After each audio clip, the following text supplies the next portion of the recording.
Please welcome the Democratic nominee for Vice President, Governor Tim Walz.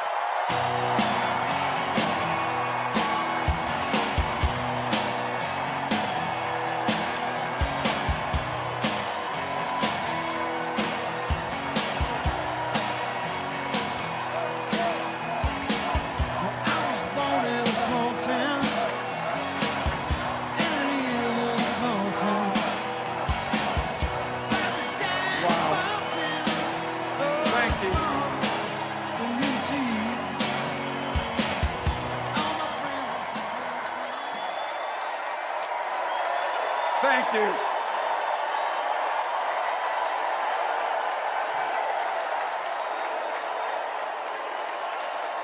Thank you.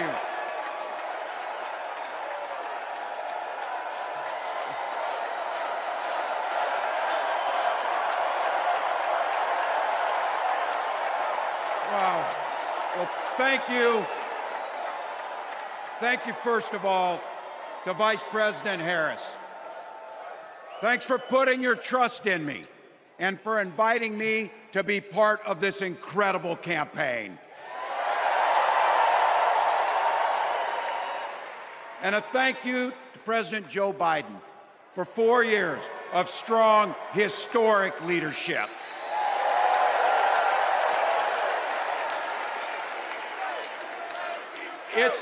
It's the honor of my life to accept your nomination for Vice President of the United States.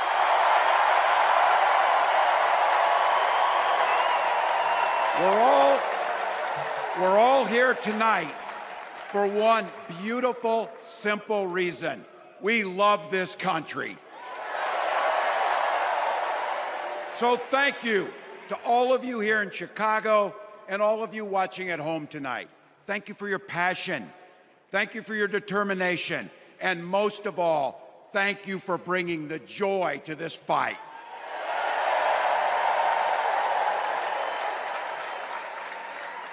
Now, I grew up in Butte, Nebraska, a town of 400 people. I had 24 kids in my high school class, and none of them went to Yale.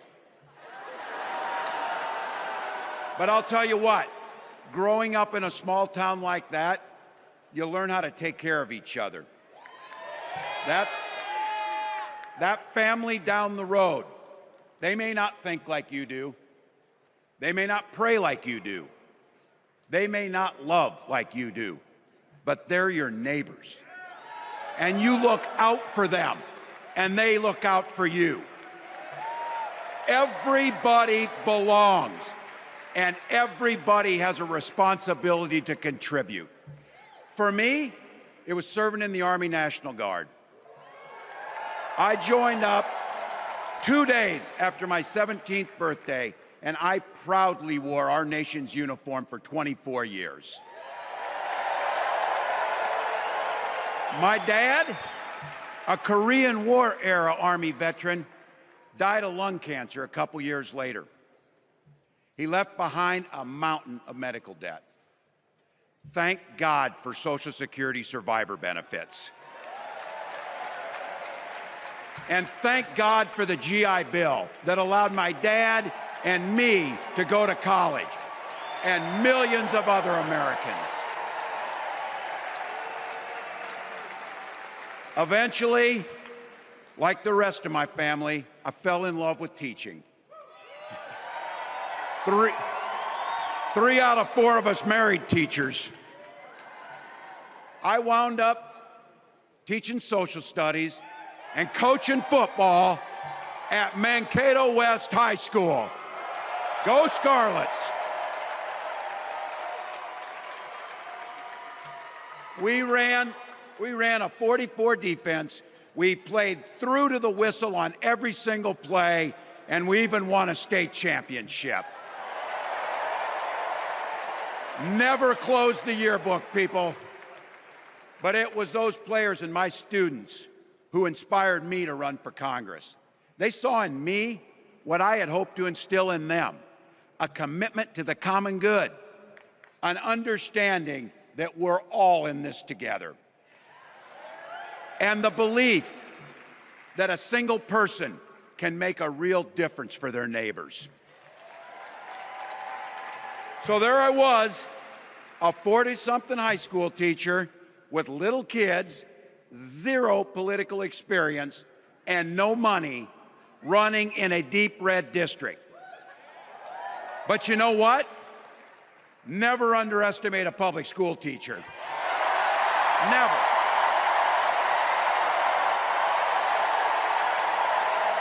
I represented my neighbors in Congress for 12 years, and I learned an awful lot. I learned how to work across the aisle on issues like growing the rural economies and taking care of veterans. And I learned how to compromise without compromising my values. Then I came back to serve as governor, and we got right to work making a difference in our neighbors' lives. We cut taxes for the middle class. We passed paid family and medical leave. We invested in fighting crime and affordable housing.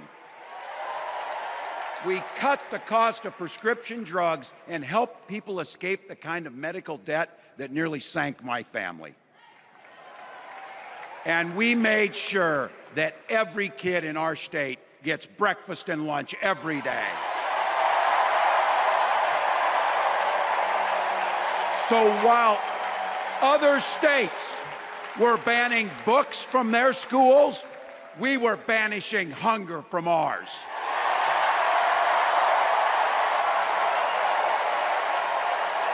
We also protected reproductive freedom because in Minnesota, we respect our neighbors and the personal choices they make.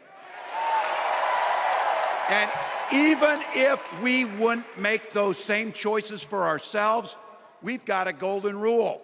Mind your own damn business.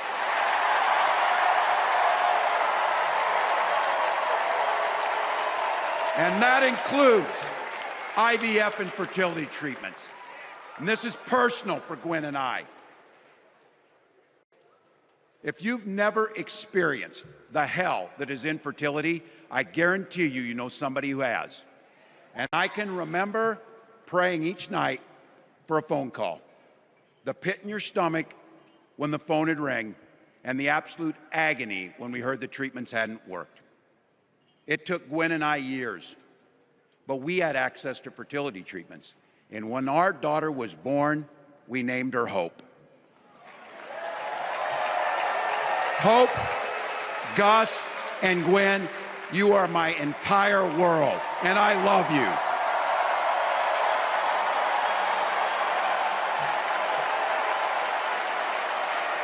I'm letting you in on how we started a family because this is a big part about what this election is about. Freedom. When Republicans use the word freedom, they mean that the government should be free to invade your doctor's office. Corporations free to pollute your air and water. And banks free to take advantage of customers. But when we Democrats talk about freedom, we mean the freedom to make a better life for yourself and the people that you love. Freedom to make your own health care decisions. And yeah, your kids' freedom to go to school without worrying about being shot dead in the hall. Look, I know guns. I'm a veteran. I'm a hunter. And I was a better shot than most Republicans in Congress, and I got the trophies to prove it. But I'm also a dad. I believe in the Second Amendment, but I also believe our first responsibility is to keep our kids safe.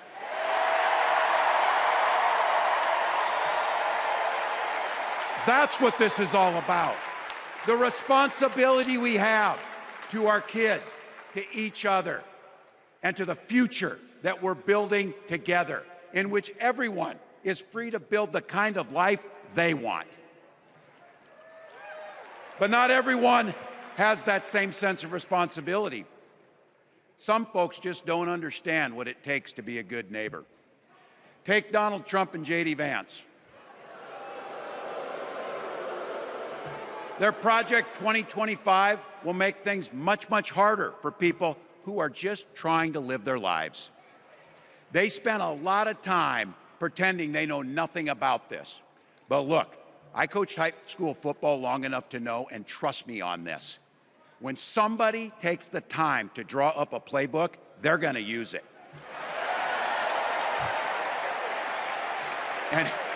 And we know if these guys get back in the White House, they'll start jacking up the costs on the middle class, they'll repeal the Affordable Care Act, they'll gut Social Security and Medicare,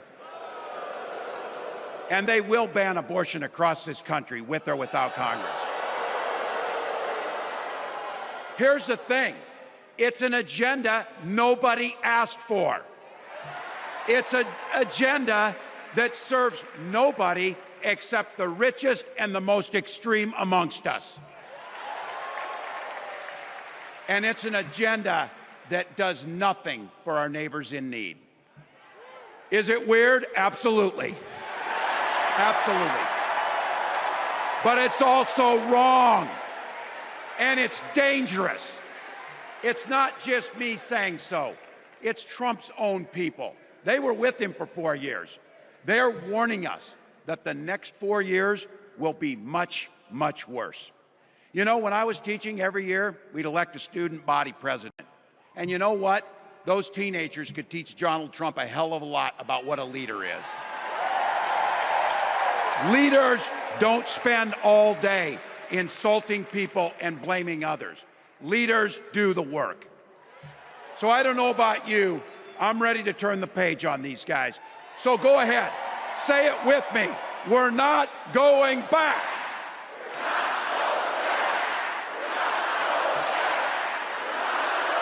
We've got something better to offer the American people. It starts with our candidate, Kamala Harris. From her first day as a prosecutor, as a district attorney, as an attorney general, as a United States senator, and then our vice president, she's fought on the side of the American people. She's taken on the predators and fraudsters. She's taken down the transnational gangs, and she stood up to powerful corporate interests. She has never hesitated to reach across that aisle if it meant improving your lives. And she's always done it with energy, with passion, and with joy. Folks, we've got a chance to make Kamala Harris the next president of the United States.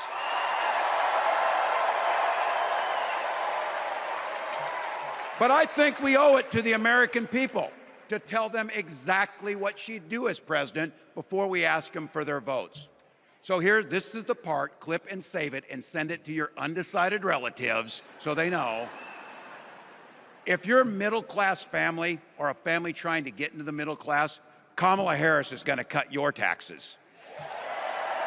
If you're getting squeezed by prescription drug prices, Kamala Harris is going to take on Big Pharma. If you're hoping to buy a home, Kamala Harris is going to help make it more affordable. And no matter who you are, Kamala Harris is going to stand up and fight for your freedom to live the life that you want to lead. Because that's what we want for ourselves, and it's what we want for our neighbors. You know, you might not know it, but I haven't given a lot of big speeches like this. But I have given a lot of pep talks. So let me finish with this, team. It's the fourth quarter. We're down a field goal, but we're on offense and we've got the ball. We're driving down the field. And boy, do we have the right team. Kamala Harris is tough. Kamala Harris is experienced, and Kamala Harris is ready. Our job Our job, our job, our job for everyone watching is to get in the trenches and do the blocking and tackling. 1 inch at a time, 1 yard at a time, 1 phone call at a time, 1 door knock at a time, 1 $5 donation at a time. Look, we got 76 days. That's nothing. There'll be time to sleep when you're dead. We're going to leave it on the field. That's how we'll keep moving forward. That's how we'll turn the page on Donald Trump. That's how we'll build a country where workers come first. Healthcare and housing are human rights. And the government stays the hell out of your bedroom.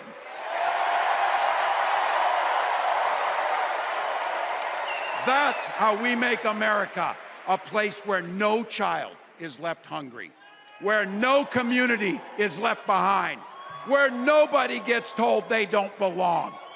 That's how we're gonna fight. And as the next president of the United States always says, when we fight, when we fight, when we fight, thank you. God bless.